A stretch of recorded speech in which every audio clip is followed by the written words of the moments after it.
반갑습니다. 정진우입니다. 서점에 가서 재테크 책을 펼치거나 유튜브를 조금만 검색해봐도 다들 이렇게 말하죠. 미국 주식해라. 지수 추종 ETF를 모아가라. 맞는 말입니다. 저도 자산운용을 업으로 하고 있지만 이보다 더 확실한 방법은 드무니까요. 그런데 막상 증권사 앱을 켜면 첫 번째 관문에 부딪힙니다. 바로 S&P 500을 살 것이냐 아니면 기술주 중심의 나스닥 100을 살 것이냐. 오늘 이 영상 하나로 그 고민 제가 딱 정해드리겠습니다.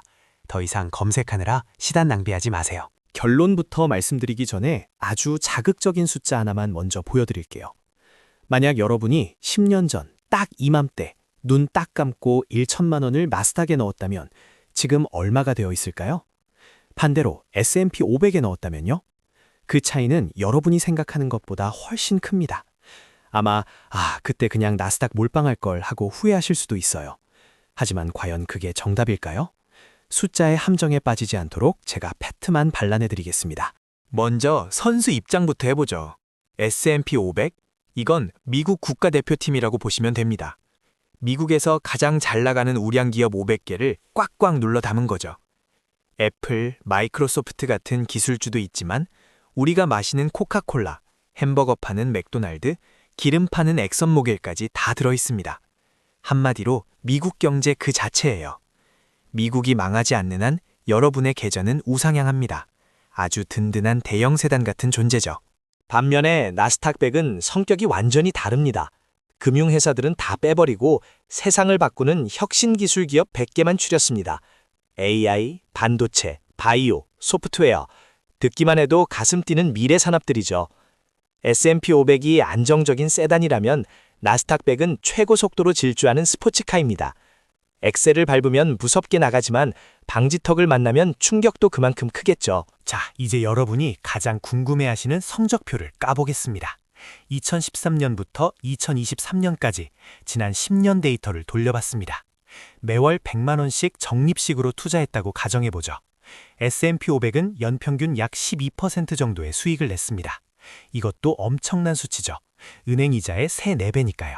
그런데 나스닥 100은요? 놀라지 마세요. 연평균 17%를 넘나듭니다. 복리로 계산하면 최종 자산 차이는 억 단위가 넘어가게 되죠. 여기까지만 들으면 당연히 나스닥이지 싶으시죠. 하지만 투자는 수익률 싸움이 아니라 멘탈 싸움입니다. 2022년 하락장을 기억하시나요? 그때 S&P 500은 고점 대비 20% 정도 빠졌습니다. 아프다 싶은 정도였죠. 그런데 나스닥은 무려 30% 넘게 폭락했습니다. 내 계좌에서 1억이 6천만 원대가 되는 걸 눈뜨고 지켜봐야 했어요. 여러분, 밤에 잠 편히 주무실 수 있겠어요? 이게 바로 변동성, 즉 MDD의 공포입니다. 조금 더 쉽게 비유해 드릴게요. 여러분이 서울에서 부산까지 갑니다. S&P 500은 고속버스예요. 전용 차선으로 막힘없이 가고 좌석도 편안합니다. 도착 시간은 좀 걸려도 사고 날 확률이 적죠. 반면 나스닥 100은 오토바이입니다. 차 사이로 요리조리 빠져나가서 부산에 정말 빨리 도착할 수 있어요. 하지만 비가 오거나 길이 미끄러우면 전복될 수도 있고 가는 내내 온몸에 힘을 줘야 합니다. 목적지에 도착했을 때 내 멘탈이 너덜너덜해질 수도 있다는 뜻입니다. 그럼 도대체 뭘 골라야 하냐고요? 첫 번째 기준은 투자 기간입니다. 만약 여러분이 3년 뒤 결혼자금이나 5년 뒤 전세자금을 불릴 목적이라면 저는 나스닥보다는 S&P 500을 권해드려요. 단기적으로 30%씩 폭락하는 구간이 오면 회복할 시간이 부족하기 때문입니다. 돈을 써야 할 때 계좌가 파란색이면 정말 곤란하잖아요. 반대로 10년, 20년 뒤 노후 자금을 위한 거라면 나스닥의 변동성을 시간으로 녹여낼 수 있습니다. 두 번째 기준은 그리고 가장 중요한 건 여러분의 심장 크기입니다. 자산운용가로서 수많은 고객을 만나봤지만 머리로는 장기 투자를 외쳐도 가슴으로는 마이너스 10%만 찍혀도 손이 떨려서 매도 버튼 누르는 분들이 90%입니다. 내가 평소에 걱정이 많고 뉴스 하나하나에 예민하다면 나스닥은 독이 될 수 있습니다. 차라리 마음 편한 S&P 500을 사서 수면제 먹은 듯 푹 자는 게 수익률이 더 좋을 수 있어요.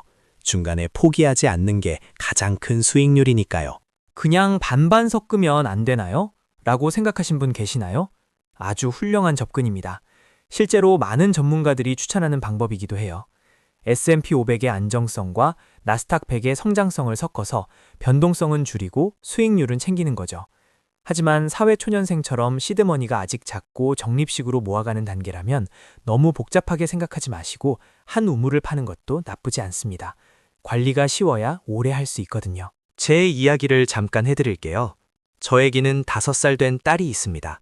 딸아이 이름으로 매달 적립식 투자를 해주고 있는데요. 저는 무엇을 선택했을까요? 저는 나스닥 100을 선택했습니다.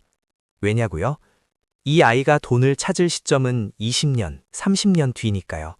그때까지 수많은 폭락장이 오겠지만 기술이 세상을 지배할 거라는 믿음과 시간이라는 무기가 있으니 굳이 안전벨트를 꽉 맬 필요가 없다고 판단했습니다. 하지만 이건 제 딸의 초장기 계좌 이야기라는 점 명심하세요. 정리해드리겠습니다. 이제 막 월급을 받기 시작한 2030 사회초년생 여러분, 아직 주식창이 빨갛고 파랗게 변하는 게 무섭고 일희일비하게 된다면 S&P 500으로 시작하세요. 마음의 평화가 우선입니다. 하지만 나는 마이너스 30%가 찍혀도 저가 매수의 기회라며 박수칠 수 있다. 기술의 발전을 믿고 10년 이상 묻어둘 수 있다라는 강심장이라면 나스닥 100을 선택하세요. 사실 S&P 500이냐 나스닥이냐 고민하는 것보다 100배 더 중요한 게 있습니다. 바로 오늘 당장 시작하는 것입니다. 많은 분이 고민만 하다가 한 달, 1년을 보냅니다. 그 사이 시장은 또 올라가고 그때 살 걸이라는 후회만 남죠. 어떤 걸 고르든 은행 예금보다는 낫다는 역사적 사실을 믿으세요. 완벽한 선택을 하려다 기회를 놓치지 마시길 바랍니다. 오늘 제 영상이 여러분의 결정장애를 해결하는 데 도움이 되었으면 좋겠습니다.